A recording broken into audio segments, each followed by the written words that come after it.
Friday is TGIFF. Kermit is back in his oldest glory, and with our regular Friday crew over here. Anan is back in action on a Friday. Says VAR is a joke, which understatement of the year. What's happening? Not much, not much. Just was reviewing some videos and then I did absolutely nothing about it because I'm a joke like VAR. So yeah, good morning. I hope everybody has a great morning. See, my scissors are here for the there in England. We got this. We got this. And John is here. I was going to say when I was watching the game yesterday, the grab and perch, I was like, he has to be happy. Those stocks are really paying off. What's happening? Well, I couldn't find a good pun for Gravenberch, so I just made that a positive one. That's a rather negative one, but yeah, I'm happy that my boy is delivering, making some good money here, investing on Gravenberch stocks. People, absolutely delighted. Hope you guys are having a good Friday morning. Delighted it's Friday. Yeah, let's get to the action right away. We'll talk a little bit about the game yesterday first, and then we'll do some like injury updates and stuff like that, and kind of look ahead to the weekend. Game yesterday, not as comfortable as we thought, especially once the lineup came up. I thought it would be even easier seeing Nunez and Mo up top. It wasn't even like Doak or something like that. Why was it not as easy as we thought, Anan? I think because we thought it's going to be so easy. That's exactly why. Especially we saw the lineup. We're like, oh, Salah is starting, Nunez is starting. Oh my God, this is going to be great. And I think it's a little bit of kind of not giving the opponent any credit, but also we know nothing about them, so we don't know how good or bad they could have been playing. So overall, it's a good result at the end, but not what we expected. But I'm totally okay with it because that's Europa. That's what you get on a Thursday. You don't know what you're gonna get. It's like that life is a box of chocolate thing. Well, the Europa League is like a box of chocolate. You never know what you're gonna get. Yeah, that's true. I think, I obviously the result is what matters, but I don't know. I was slightly still irked by how tricky it was for one, John, and then I guess like some of the scattered performances too. We were talking about in the pre-match on people were going to focus on, and I actually mentioned Gravenberg, and he was probably one of the brighter spots up top. But what did you like about it? What did you hate about it? Well, before I answer that, let me address what Ryan said here. Rai did okay. He did absolutely brilliantly, Ryan. Come on, you gotta give the man his props. Man of the match by far. But I do agree, Kwanzaa is killing it as well. To answer your question, Tim, I mean, it's just really strange. I do agree with Anand, and Anand is rivaling you in those kind of analogies, kind of thing. That box of chocolate analogy was really good. He's I trying. gotta He's say, trying. Let's yeah. go with that. He's trying. but, but yeah, it was kind of a weird, really weird game. Like we should have been up 2-3 by the time Gravenberch scored.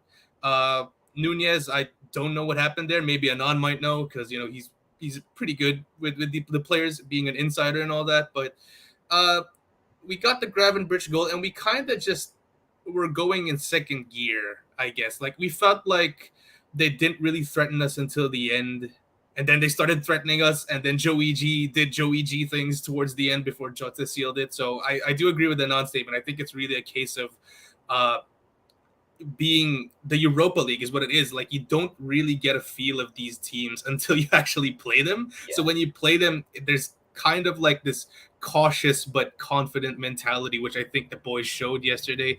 At the end of the day, it's no harm done. 3 points, but I'm sure Klopp is having discussions with one or two people there. Joey G. Joey G. Yeah, that's the thing. I Yeah. mean, you got that feeling, right? And I agree with John. It felt like they were always in second gear, and they were just kind of like coasting, and they were going to coast through the entire game till they got threatened and stuff like that. But Yeah. I don't know if I like that overall in terms of, especially, okay, let me ask you this. Like, we were talking about this in the pre-match. Coming from the Spurs game and all that drama, we were expecting a pissed off team. I remember even on Sunday, we were talking about, we would hate to be Royale Union and walk into this mess kind of a deal. But it wasn't like that at all. It just did not seem like they came out to really like smashed them. They came out to see, let's just get the 3 points and get out of here, kind of a deal. And John is right. I did talk to Nunez, and he told me he went easy on them because it's McAllister's brother, and he didn't want to hurt McAllister's feeling. He said, it's Kevin, and I don't want to bother Alex, so I went easy, just out of respect for the brothers, which I liked. I told Nunez, "Good job, dude. I respect that." But yeah, did you ask him how he missed that sitter? Or did that come up at all, or no? So no, it came up, and he goes, "Dude, I did this funny thing where I missed on purpose to piss everybody off." I'm like, "Dude, yeah, wonderful. Keep doing it. Keep doing it." Wonderful human being, such a good guy. But when it comes to the game, I think they were in second gear, and I'm pretty sure they were told to stay in second gear, not go all out, just because we have a tight schedule. It's going to be busy. Nobody needs to get hurt. Nobody wants to get injured. Get the 3 points in the easiest way possible, and go home. And I'm glad that that's the way it went. Nobody got hurt. Nothing happened. Joe Gomez did almost, give us one of his signature moves. But other than that, I think it was one of those games where it was like, go out there, put out your 75%, get the 3 points, and come back. And that's exactly what they did. I'm very pleased with it. I'm not bothered at all. Yes, I would have loved a 6-0, right? Or a 5-0. But 2-0, top of the group, easy game without so much effort, feels so good. And we didn't go through, 1-0 down at halftime and have to come back. We actually left the whole time. I mean, there's a lot of good signs. Silver linings over there. Yeah, nice. Ryan says, how do you come out pissed at USG? USG is like a drywall joint compound company, by the way. I think. Screw you all. Whoever they are. Yeah, but maybe that's what it was, like you're like really pissed off, and then, like at work or something, and somebody like walks in the office or comes within your vision, and sometimes they're just too nice, and you're like, dude, you don't want a piece of this right now, so why don't we talk later, kind of an ordeal. So maybe that's how we handled that game. Nelson says it's Nunez. He's going to miss 1 to 2 sitters a game before smashing impossible shot it. So let's talk about that a little bit. I'm not even going to ask John. I know what he's going to say, but John, there's a lot of talk, obviously, and every goal scorer is going to miss, right? Yes. Some sitters, and it's important that they are there in those situations. But at the same time, don't you want to, at some points, rely on your goal scorer to put you up or seal the game, whatever the case might be? Yeah, Darwin's kind of tricky this year because there are situations where I felt like, if he buries this, great. If he doesn't, it's all right. And then he buries it, right? And then you have these moments where like, oh, come on, Darwin. That's in. And he misses. It's just the conundrum is what it is for Nunez. But the thing with Nunez, even last year when even the spells where he wasn't good, he's always there. He's a chance machine. Like whenever he's in the game, like some absolute shit happens in terms of attack. So if you're an opponent, he's going to be in those positions. So I think I'm still riding on that thing where he's like, active, he's in the positions. It's better than him being not in the position, right? Like it's better than him just being relaxed and everything, like coasting. That's I think the key difference between him and Gakpo. Like I remember I saw yesterday on the Discord when my boy Gravenberch scored, there was an argument going on between whether we should be starting Gakpo or Nunez. I was just like, guys, my boy Gravenberch scored here. Let's just celebrate. Let's just appreciate the glory that is Ryan Gravenberch. But I digress. In the bigger games, this is where I worry about Nunez a little bit. In the bigger games where, for example, we're playing against the Man City where we won't have much of the ball, chances are going to come at a premium, and those chances that are going to come, he's going to have to bury. Right now, it didn't cost us, but hopefully, he takes something from this, and from the future games, he'll start burying them because, 1 or 2 chances in a game that doesn't matter as much isn't too bad. But when it matters, that's when questions are going to be asked. And I guess that's my concern, Anan. Like a game like this, yesterday when we look at it, we see the lineup, and I was like, hey, that's great. Get Mo some goals, get Nunez, get some goals. This is a great confidence builder. And then, you go use it as against Brighton and stuff in the Premier League. But it almost like slightly, I did not anticipate a backfiring almost, where because he missed, it probably hurts confidence more than adds to confidence. The kid is a bag of confidence. I don't think anything hurts his confidence. I do got to say, really? Oh yeah, and I think we got used to it with the Nunez that he is gonna miss one, but he is gonna give you one when you need it. And especially in listen, if this was a Premier League game and he missed that and we didn't get the result, different ball game. But it's a Europa League game. I'm Yeah, not but you beat can't that pick guy. and choose how I'm you not gonna evaluate beat that based on guy, the but I final don't think. outcome. Yeah, I don't think the team takes this tournament seriously just yet. I don't want to assume things. I just don't think they take it seriously just yet. And if we're Canadian and we like hockey, Nunez got a hockey assist because he passed the ball to Trent, where Trent shot it, and then. Hey man, I'm It just all saying. counts the same. I'm just saying, if we're Canadians here, that would have counted, So yeah, no. Listen, I don't like that he missed, obviously, right? But I think he's still building himself. He's still building that brand. He's still building that Nunez. Because yesterday he came out at the left a lot. I prefer to see him more in the center. So things are happening. Yesterday's game, again, I don't really count it as a serious game, and I don't mean no disrespect to the drywall company. I just don't think the team took that 100%. And if this was a game against City, it's 8 goals for Nunez. I'm just saying. I'm not buying that. But number one, I'm not buying that it's a guy with high confidence. No way in hell he's in high confidence. I mean, because I don't think he is as over super confident coming in as a player, even similar to, and sadly he will always be compared to Holland, but I'm trying to come up with a different name, so it's like a different analogy over here. But I mean, what do you think about that, John? Because to me, he does not come across as a guy like that is full of confidence, that's constantly trying to prove himself and make himself worthwhile. I mean, Mitsuru says his price tag as a chance created in the right position will be very tough to swallow if it doesn't change. And I think the price tag is a key thing there. He's constantly trying to earn that price tag is what it feels like. I think he would be a lot better player and a lot more confident if he came for like 25 million. And then he would be like, we would be like, oh, good, great, look what he's doing and stuff like that. But I don't see him as a guy full of confidence. And that's why when a game like yesterday happens and he's in the lineup, I'm hoping he bangs a couple of them and says, this is how I roll, kind of like how he did in the Newcastle game, right? I mean, we said he came off of a huge high in confidence from that game. But then you go into this game and miss a sitter. I think it almost hurts rather than helps. That's, I guess, was my bigger disappointment. Well, you certainly hope that he'll just take this with a grain of salt, like what Anon is saying, is go like, it's a bad miss, but then we move on. But then, do you think he does? I guess that's the question. I hope. Well, I hope he does, but I think he'll move on. I think it's his second season. Like, there's this thing with Premier League players. Like, Suarez wasn't too good in his first season. Like, he was all right, but not the world-class player that he was. I'm not comparing like Nunez and Suarez directly.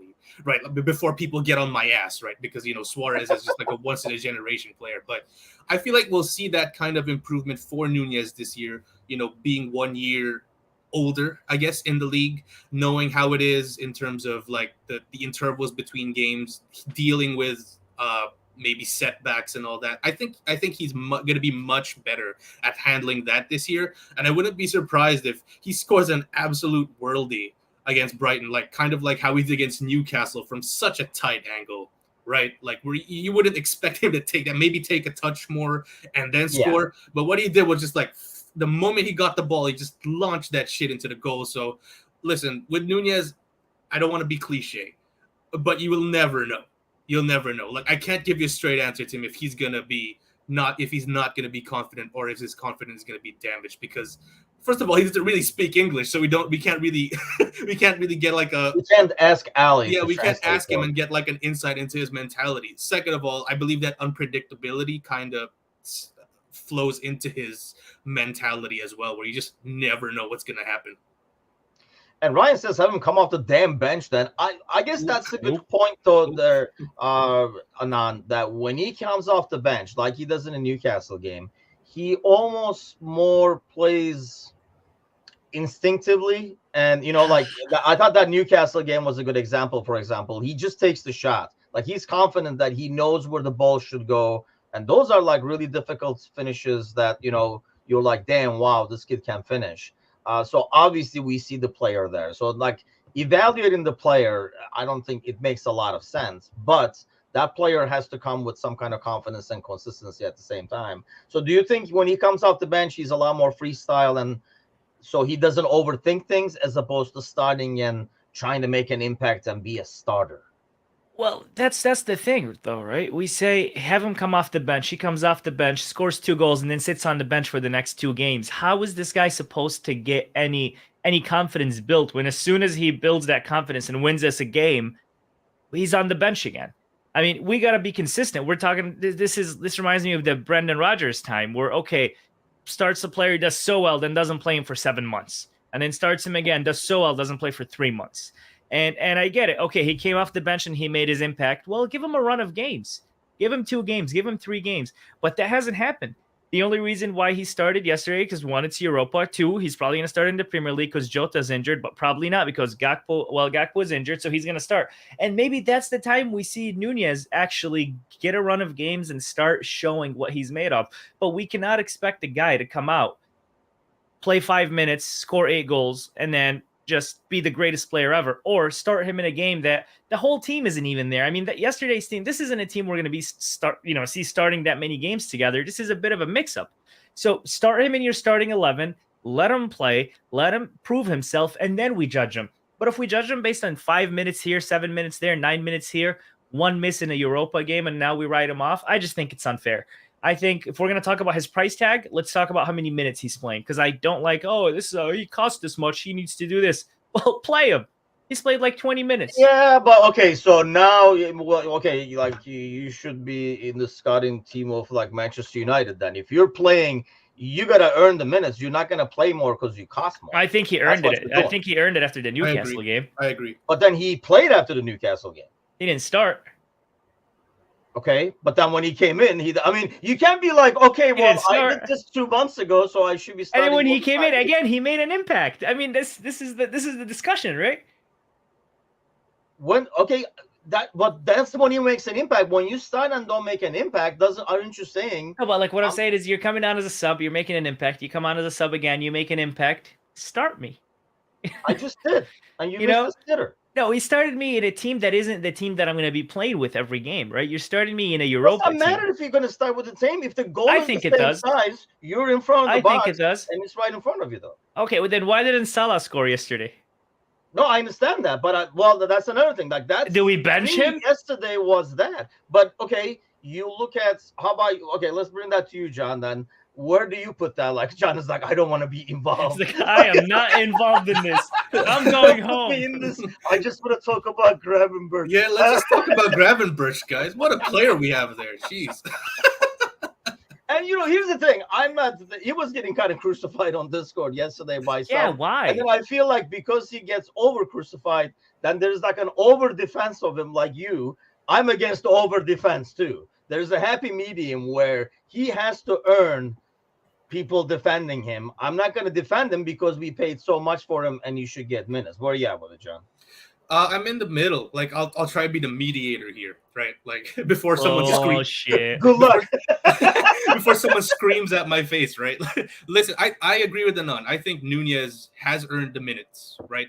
But that doesn't excuse his misses. Oh! Yeah, he has to improve.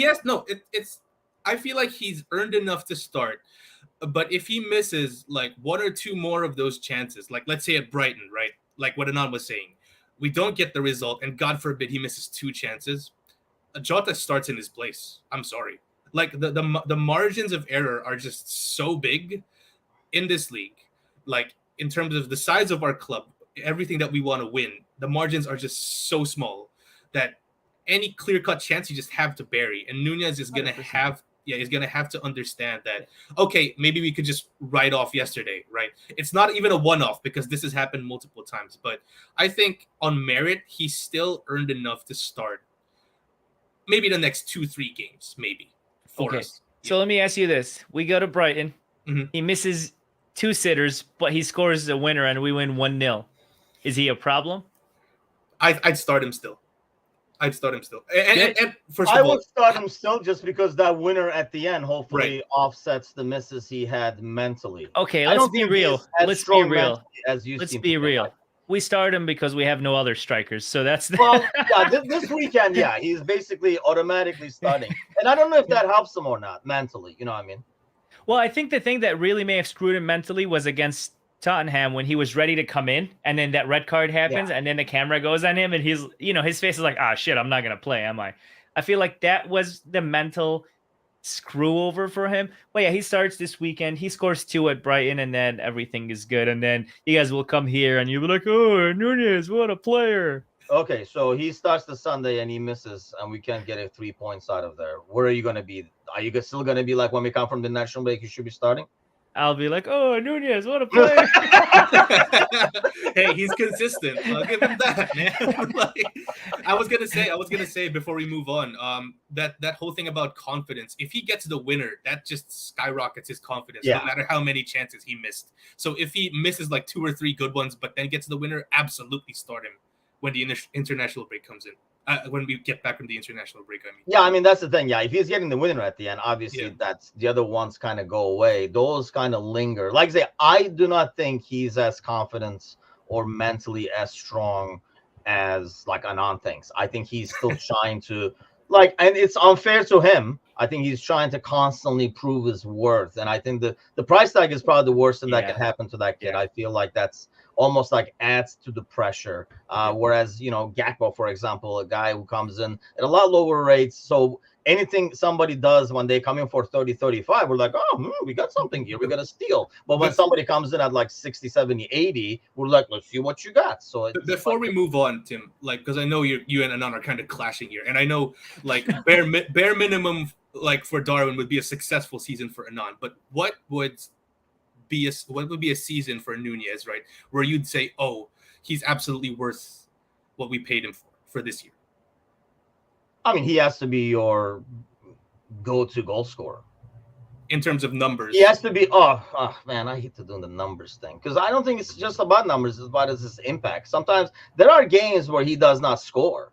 I mean, that was Bobby's biggest thing, right? Everybody was like, oh, he's supposed to be a goal scorer. He doesn't score. It doesn't matter. He creates, what you do in the game, games that you win. I mean, there has been games where he has come in, Nunez, created full chaos, and Diaz has been able to take advantage of it. Mo has been able to take advantage of it. So that's why I hate doing the numbers of saying, oh, if he does 25 goals, we're in good shape.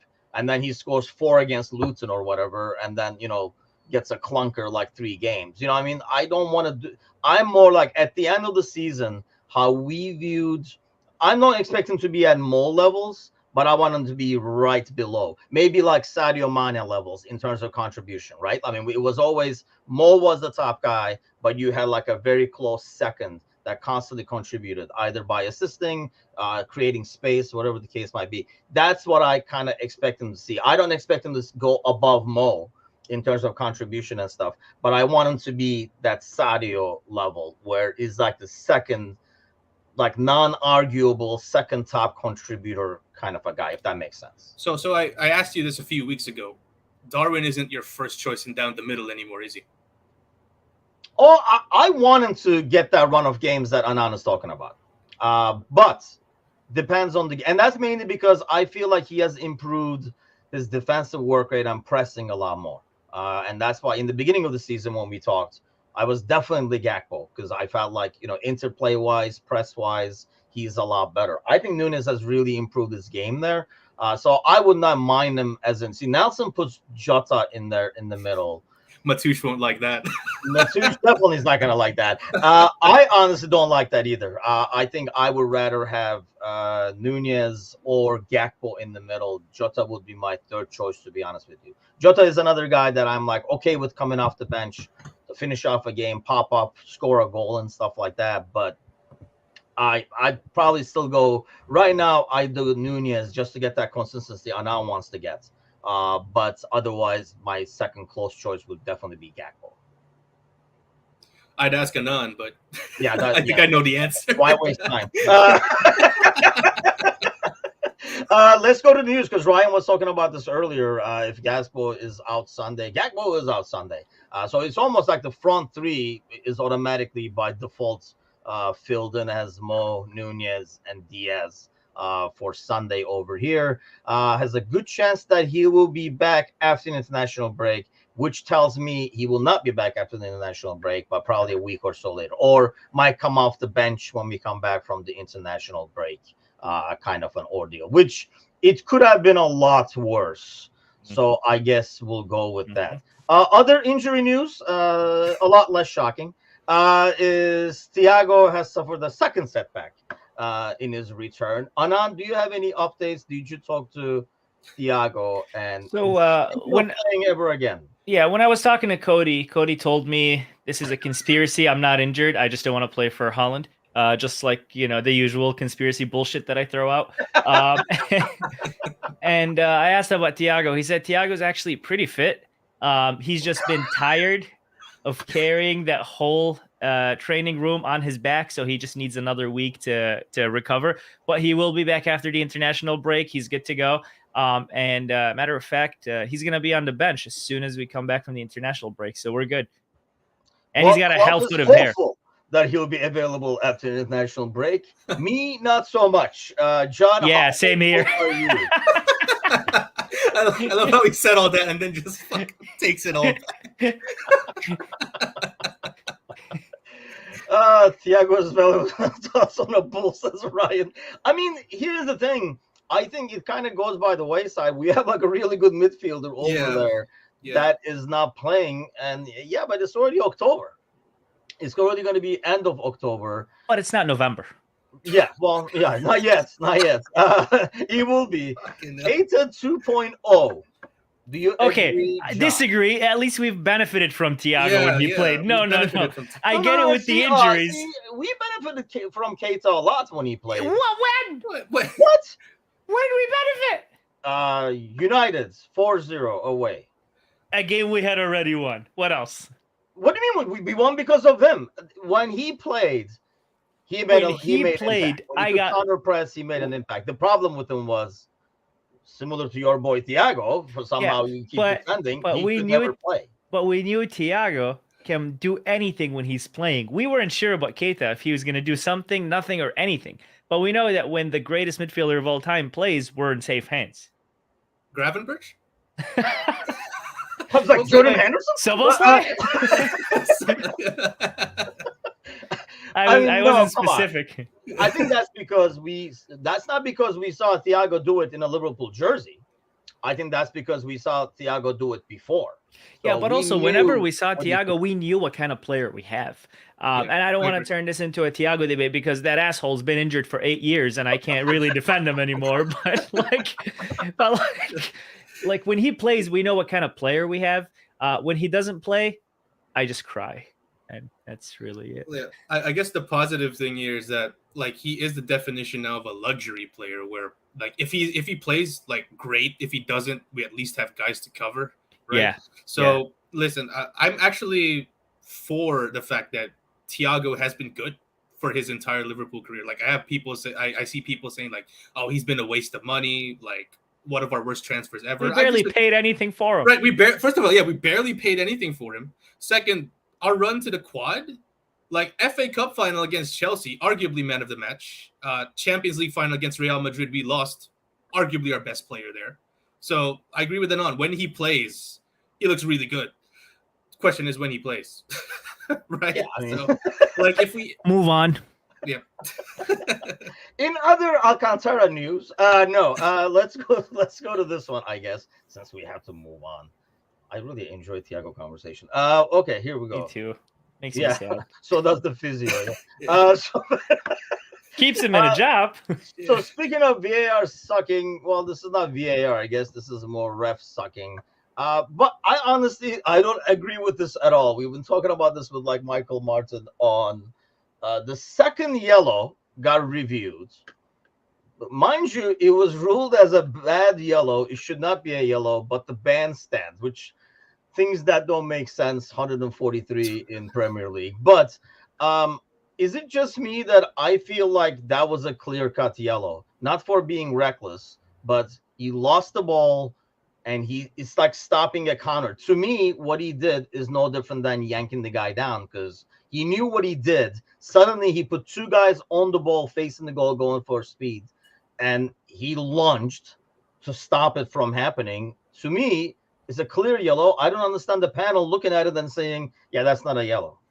John, is the second one a yellow or not? No. Do I just stop right now because I don't understand the sport anymore? It is confusing. I think it's an absolute yellow all the time. If they should be reviewing anything, they should be reviewing the first one. So I don't know. This is like a. They don't review first. They only review seconds, I guess. Yeah, I don't know, man. Like I think this is a case of them overcompensating because they know that they fucked up with us. So this is like they're like saying, "Oh, let us give you this like kind of thing where we were wrong here to kind of make you guys feel better." No, it doesn't. It doesn't. And first of all, you guys still uphold the fucking ban, so it doesn't make any difference. Yeah. So like, it's just a perfect showcase of the officiating in this country. Let me just leave it at that. That is just a perfect showcase right there. Where are you at with that, Anon? Like, you watch that highlights, and when you put that in there, like, do we put that as? I mean, do you think it's a yellow or no? I mean, it's a yellow. It's an absolute yellow. But see that where maybe they're coming from is when a player already has a yellow, do you give him a yellow for that? We always hear commentators saying, "Oh, he only got away with this one because he already has a yellow," or "He only got this one because he got a yellow." The first one, absolute joke, right? But I learned in the Discord, I think it was Gally that said you cannot dispute yellow cards. So I was like, okay, my bad. But second one was a yellow. I don't even know why they're looking at it. That's a clear-cut yellow. That's just the basics 101 of a yellow card. If we're gonna talk, we talk about the first one, not a yellow. But yeah, I don't know why this is a debate. Maybe like you said, Tim, yeah, they're trying to compensate because they feel like they screwed us over so much that they're trying to make it seem like, see, no, we care about you. Mistakes happen. Nuh-uh. Don't get me started on a rant. Doesn't make it worse. That was my thing. It's like insult to injury. The rest of the game was okay. It was just like one decision with the goal. Instead, they're like, "Oh shit, we screwed that one up too." I guess. You know, I feel like it makes it wrong. If anything, I thought they would be like, "Nope, that was legit," because they didn't overturn Curtis's. They doubled down on that one. And it's just like so embarrassing. It's like, oh yeah, the second one was not a yellow. He shouldn't have been sent off. Still suspended. Like what?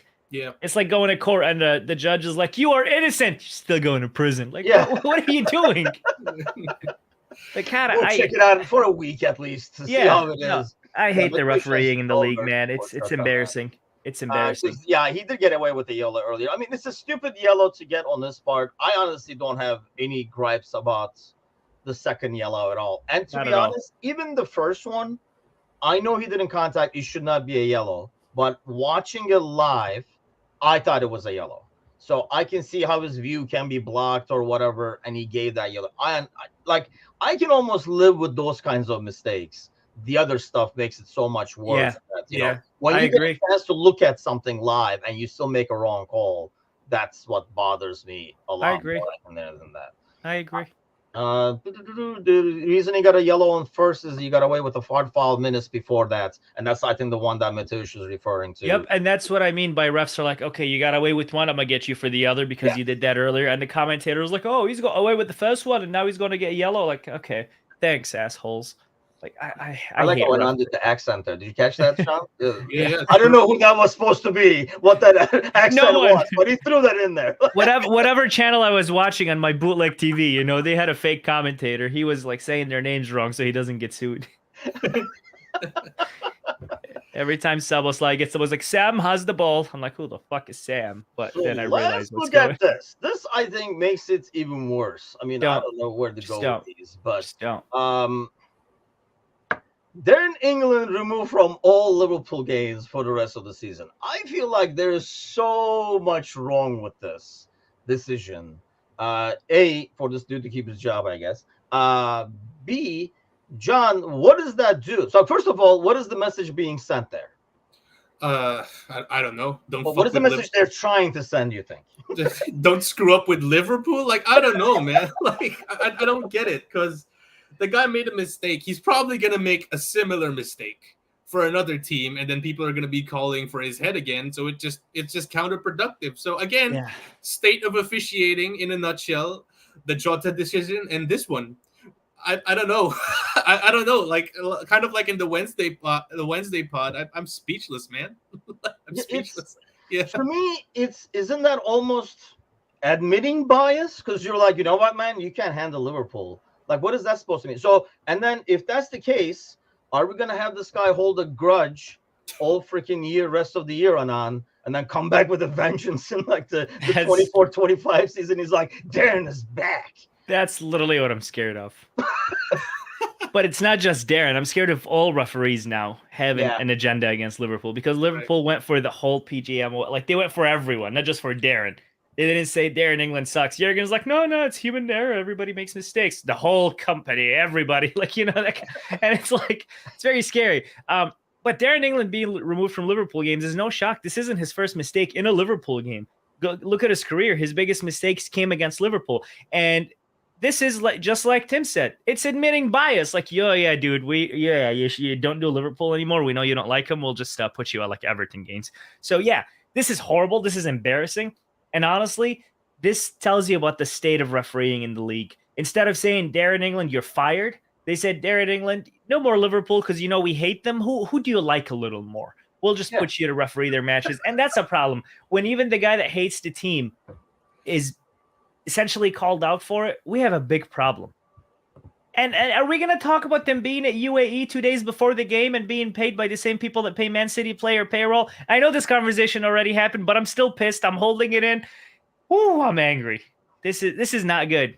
So here's another thing. It's not like he can hurt Liverpool just by reffing Liverpool games. So, okay, is he going to be able to ref? Let's say it's City and us going for the title, or us and Arsenal going for that. If he's reffing their games, I mean, he can still hurt Liverpool, right, by helping the other team. So I don't understand the whole. So he is good enough to ref, just not good enough to ref Liverpool games. Yeah. So his Liverpool bias, his Liverpool bias could essentially lead to another team winning a title, kind of like that penalty that Everton didn't get last year at City. That you know, the season before they won the title because of that.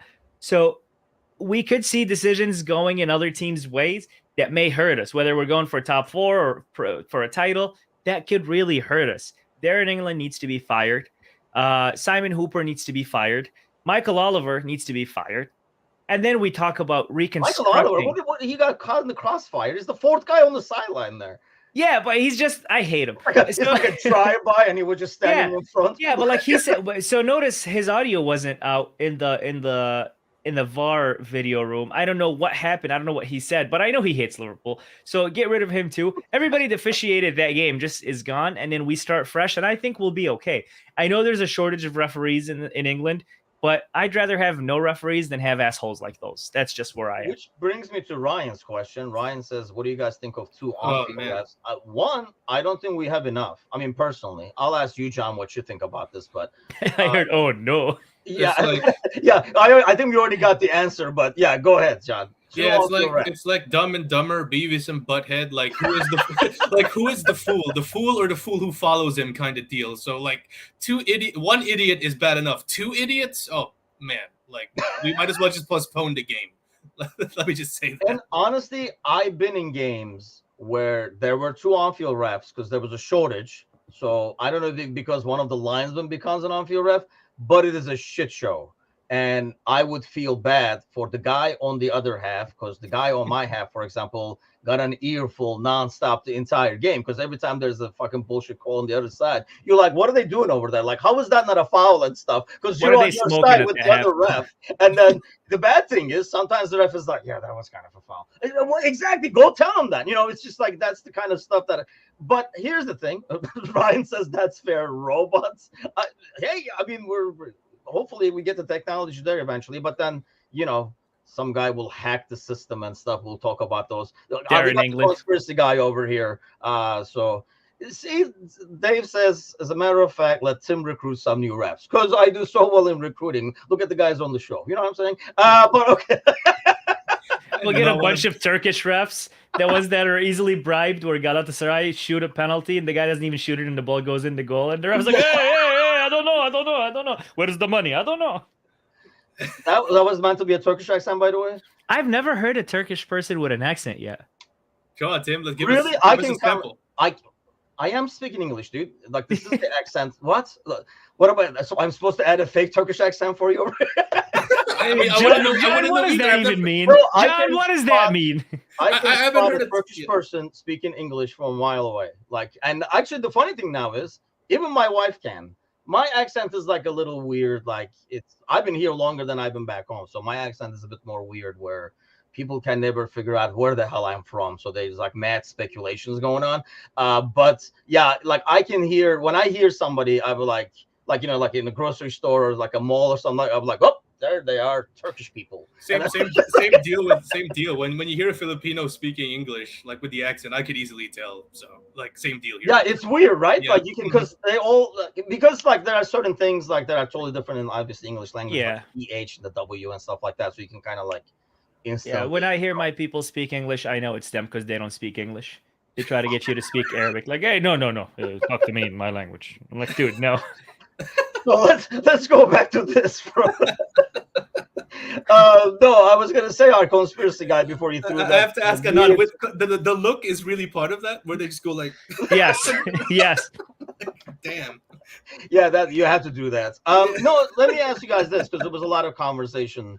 Because obviously, especially here, I don't think it's a conversation back in England, because they were like, "What challenge?" Because we have it in every freaking sport over here. Because I think American sports has seen that even the computer screws up. Let's make a challenge over here. So what do you guys think about the challenge thing? Does that only make this whole VAR thing a bigger mess, John? Well, I believe I answered that question in Discord. Like the NBA has a challenge, like they have one per game. Yeah. And I feel like in execution, like the idea of it is nice, but then when you have refs covering for each other, it just screws up the whole thing anyway. Like, for example, let's say club sees like, oh, that was clearly onside, let me challenge that. And then you have these bozos again miscommunicating. Like maybe they would have gotten that offside rule correct. In that particular instance, that's fine.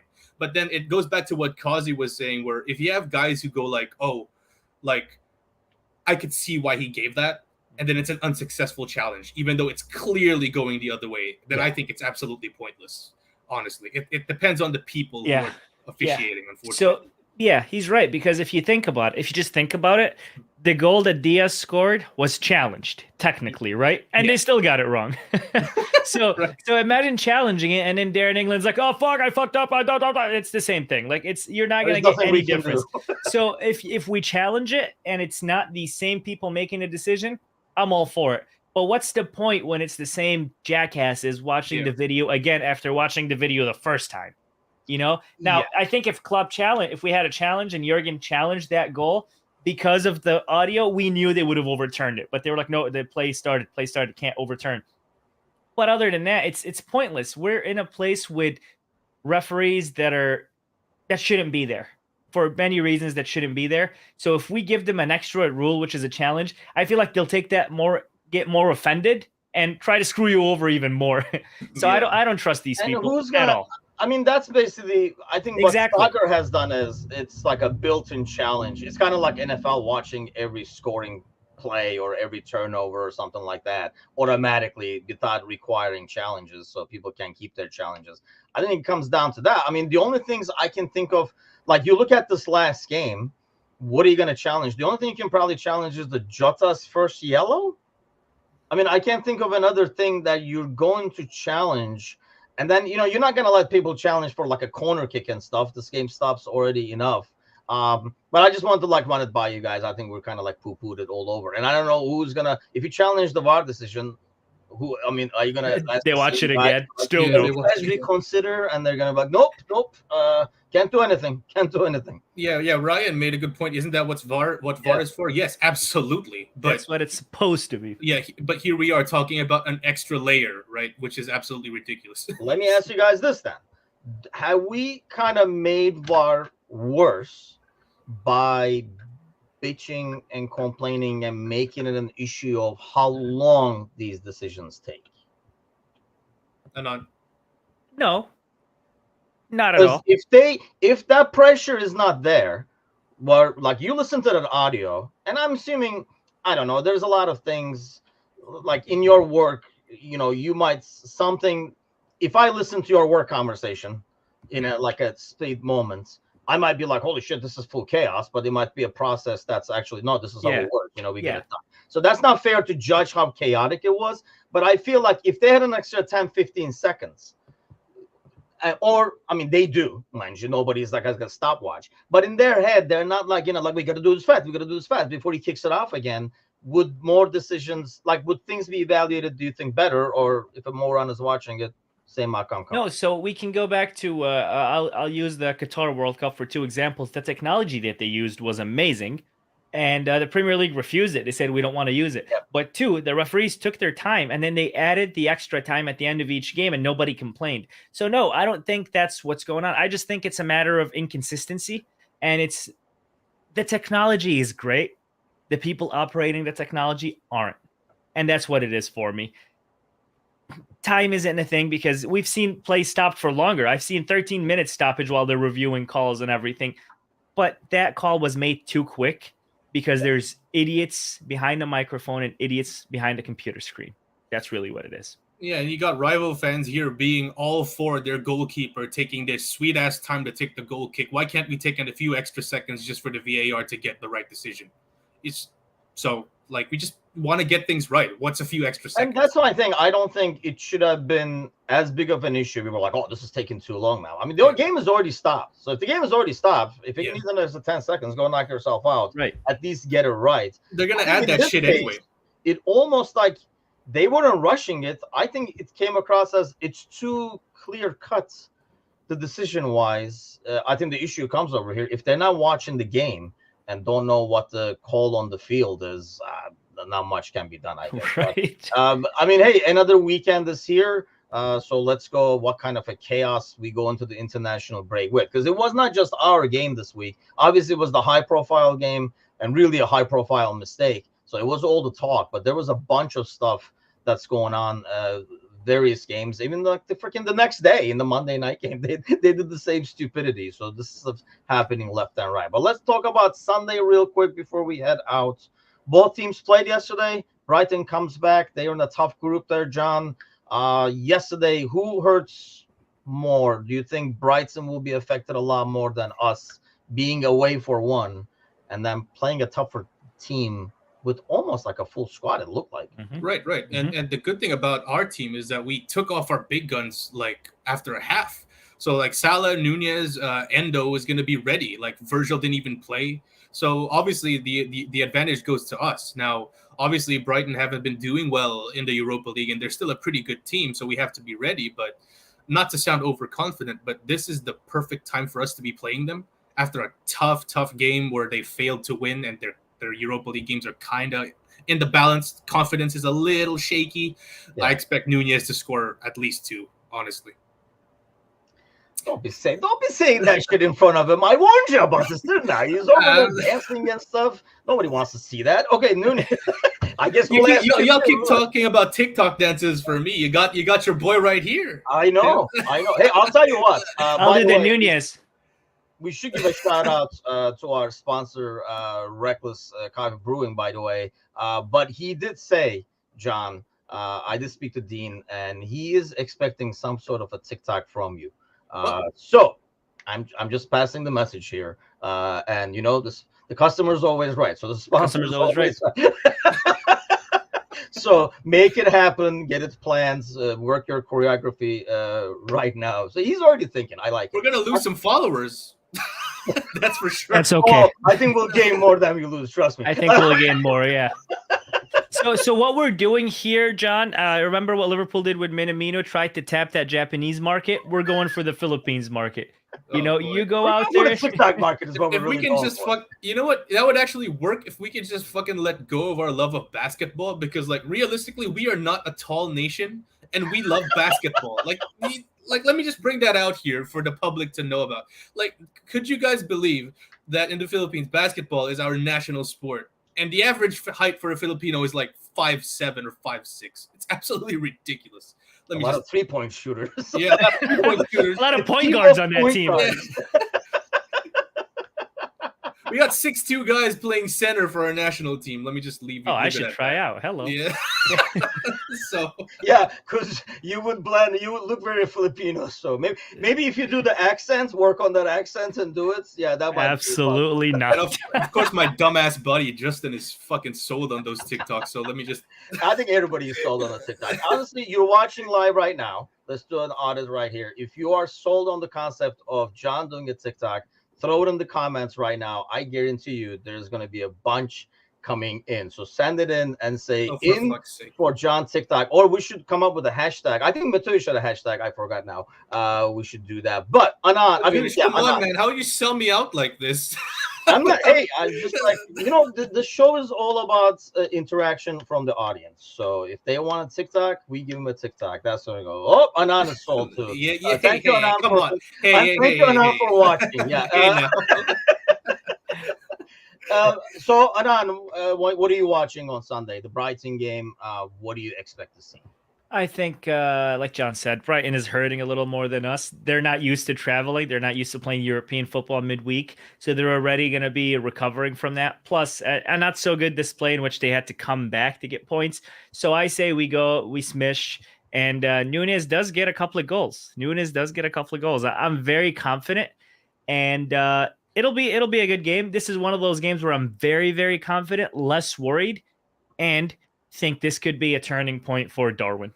This will be the game that cements his place in the starting 11, regardless of who's healthy and who's not.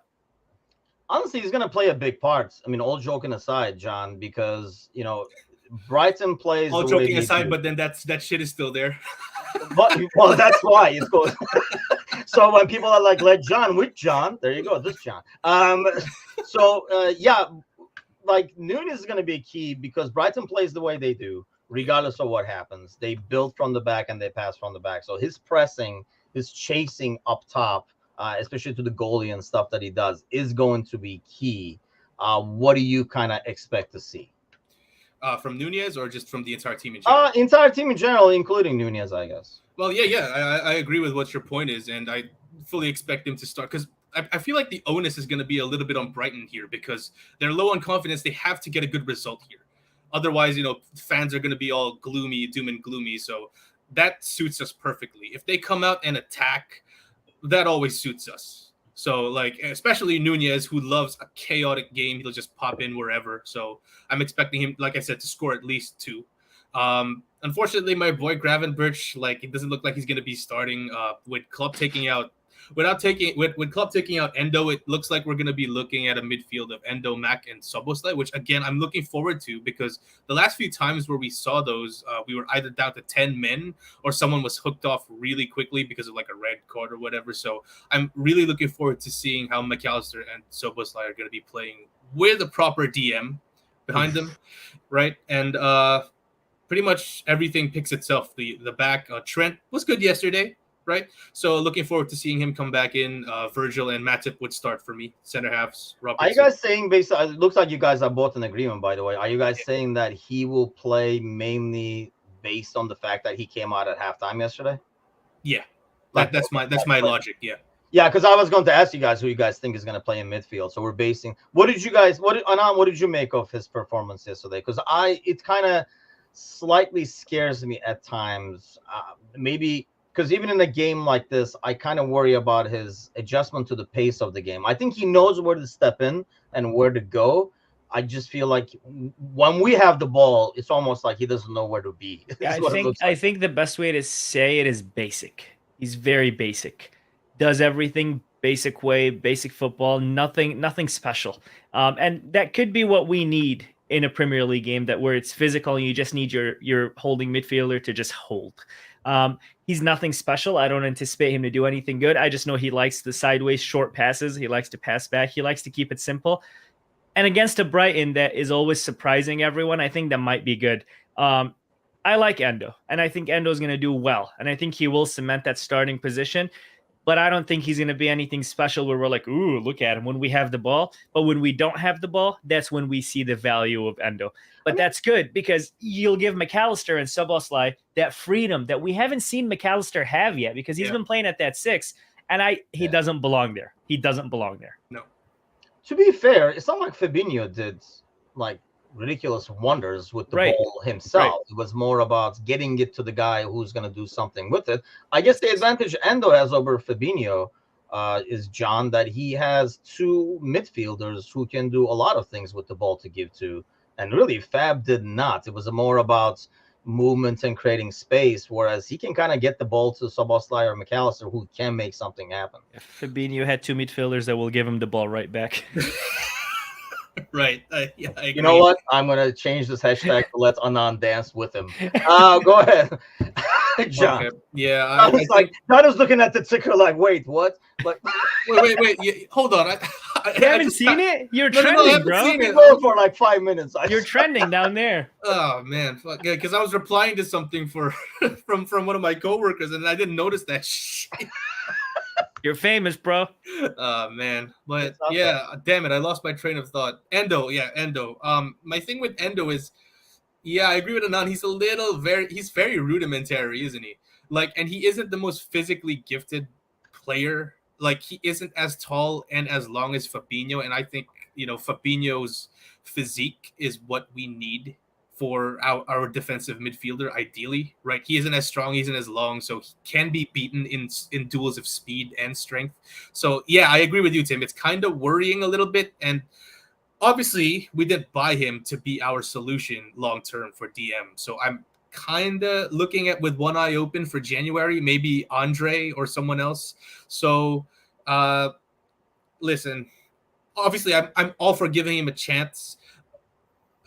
But I wouldn't say that he's been great, right? He's been okay, right? He's been okay. Yeah, serviceable, I guess. Is the word. Serviceable, yeah, right? serviceable would be I the think best. That's a good point, though, because we talked about that when he first played, and it was against Newcastle, and we were like, well, there's Joe Linton is a beast, so it's not fair to compare him to that. But I think that's a good point. I think he does lack compared to Fabinho in that category. It's Nunez. No, hold on. I'm sorry. I went back. I was like, whoa. I thought Nelson That was like was the first from 20 Denver. minutes. That's just bullying at this point.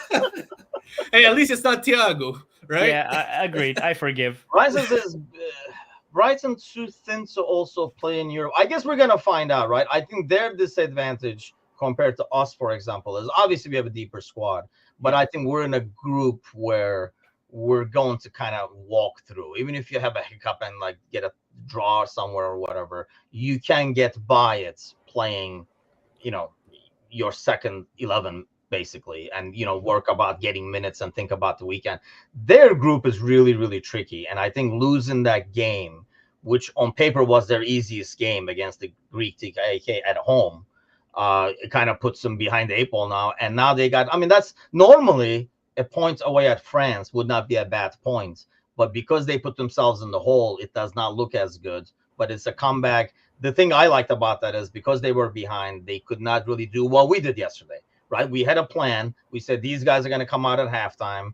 That's how these two guys are already making the midfield, because we were able to rest these guys, whereas they were not able to. I think their first subs came in the 67th, and then I think like 77th they had 2 more subs. So those guys put a lot of miles both on the pitch and then traveling as well, whereas obviously we're going away to Brighton, but that's not the same ordeal. But before we head out, let's get some score predictions.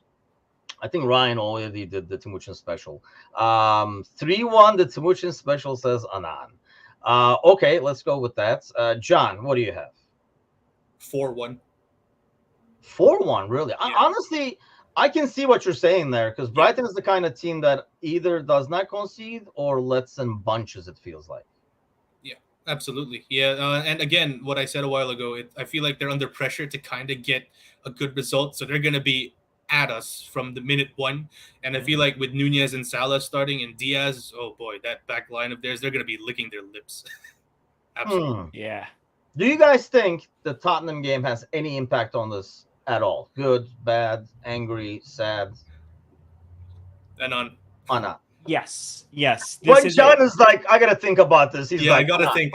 Yes, I think the Tottenham game is going to be the main driver of this game.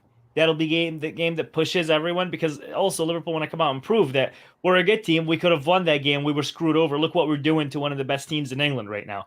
This is like that. And also to see if there's any mistakes from referees, to say, look at the consistency. We're continuing to get screwed over. Before John answers, my question was, do you guys think the Tottenham game should be replayed? But I will let John answer first. Yeah, I do think it's gonna be it's one eye open. The fans are gonna be on it for sure. Like every little thing the referees are gonna do, like, oh wait, why is he giving that, or some shit like that. So did he say throw in? Hold on a second. Yeah, exactly. Yeah. Kind of like that. But I believe Kazi mentioned it in the post match last week. This is gonna be like a kickstart for Liverpool, like an us against the world kind of deal, where we were screwed over and like the whole team knew that us losing was incredibly unfair for us. It's not what we deserved. So I feel like they're going to come out stronger, which is why I'm expecting such a big win and a big response from these guys.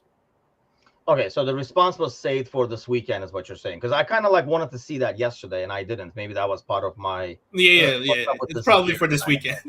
Hey, real quick, guys, real quick. If you want to see John dance, our TikTok is American Scouser. You can't see it, but I can. If you want to see John dance, follow us on TikTok.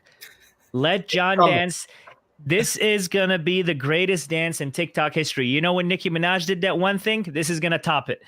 Follow us on TikTok, American Scouser, and watch John dance. I'm looking at our TikTok. There's 17 people that viewed our profile in the last 24 hours. If you're one of them, make sure you follow us, American Scouser on TikTok. Yes, it must be done. Yes, Justin says he's following. Yeah, I mean, why not? That right? Bitch doesn't go on TikTok. Don't listen to him. Like I say, let John dance. Let's get that hashtag going viral over here.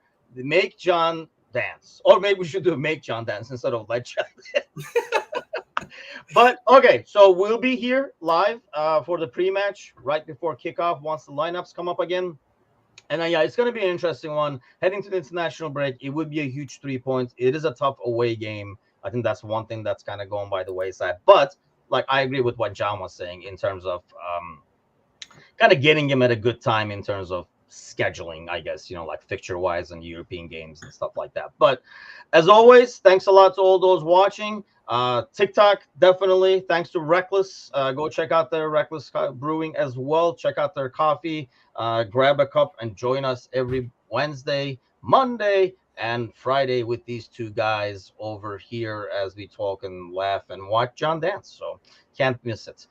See you guys on Sunday. Have a great weekend, everybody. Take care. Take care.